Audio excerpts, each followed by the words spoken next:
This is my audience.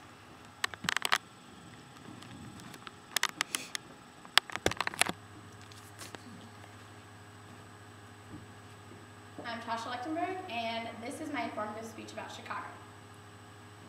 It's the Windy City, the city of big shoulders, the second city, the city that works, and home to the first remote control and Ferris wheel.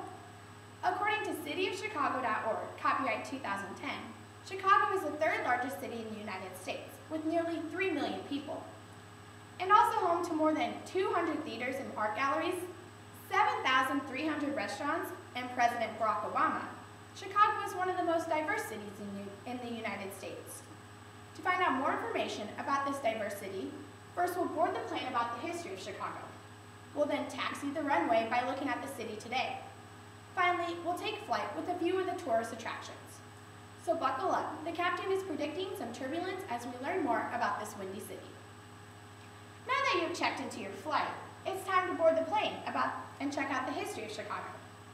According to explorechicago.org, copyright 2010, a free black trader from Haiti named Jean-Baptiste Point de Sable was the first permanent resident of Chicago in the late 1770s.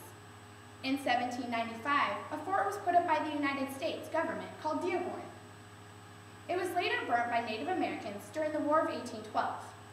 Chicago became a city in 1837, and due to the finish of the Illinois and Michigan Canal in 1848, became a main mean transportation from the Great Lakes to the Mississippi River. In 1871, a great tragedy struck Chicago. The Great Fire of Chicago burnt most of the wood buildings.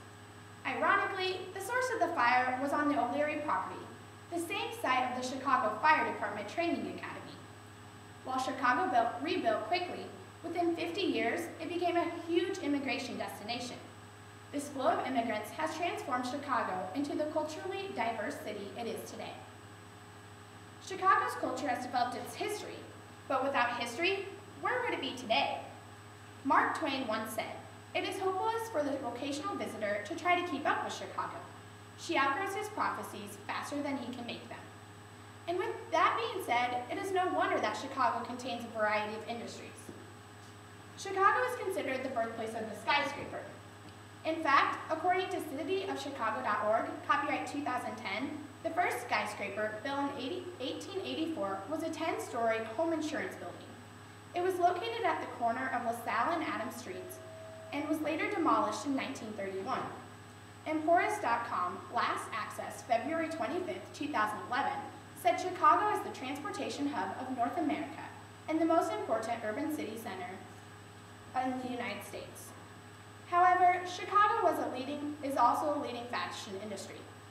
According to ChicagoFashionResource.com, copyright 2007, the Chicago fashion industry continues to thrive with more than 400 designers and over 300 independent boutiques.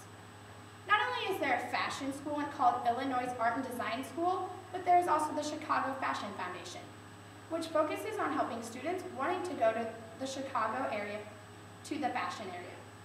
This fashion industry has developed much of Chicago's shopping areas it has today.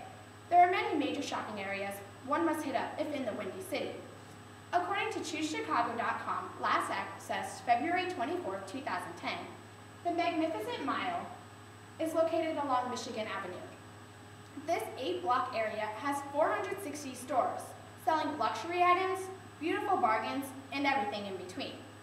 Some stores located along the Magnificent Mile are Neiman Marcus, Saks Fifth Avenue, Nordstrom, and Bloomingdale's, along with specialty stores, including Crate & Barrel, the Apple Store, the Disney Store, American Girl Place, Nike Town, Tiffany & Company, and Ralph Lauren. Oak Street, otherwise known as Chicago's chic Gold Coast neighborhood, according to explorechicago.org, last updated 2010, is home to many international stores, including Prada. Finally, State Street was one of the city's first major shopping areas. It has been a major shopping area for over 150 years. A store located in this area is Macy's. Whether it is fashion or restaurants, Chicago is bringing in tourists left and right. Being the third largest city in the United States, Chicago is known for its many touristic opportunities. In fact, according to explorechicago.org, copyright 2010, More than 45 million people visited Chicago in 2007. But where did those visitors go? There are many attractions due to the lack of time we'll cover two. According to the previously mentioned website, explorechicago.com, Navy Pier is one of the Midwest's top tourist destinations. Among things to do at Navy Pier, you can walk the boardwalk, ride the 150-foot Ferris wheel, modeled after the original, shop, or eat. Another great destination is Millennium Park. It greatly shows the culture of Chicago as people can see the landscape, art, architecture, and music of the land of the Second City. It offers ice skating in the winter and chilling at the Crown Fountain in the summer. With such a large population and home to many firsts, it is no wonder that Chicago is one of the largest and most diverse cities in the Western Hemisphere.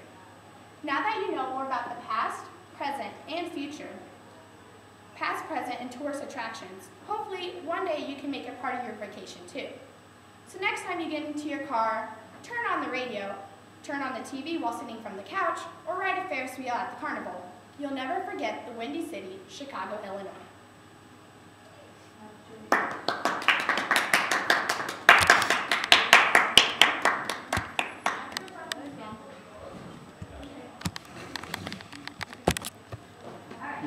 Thanks, guys.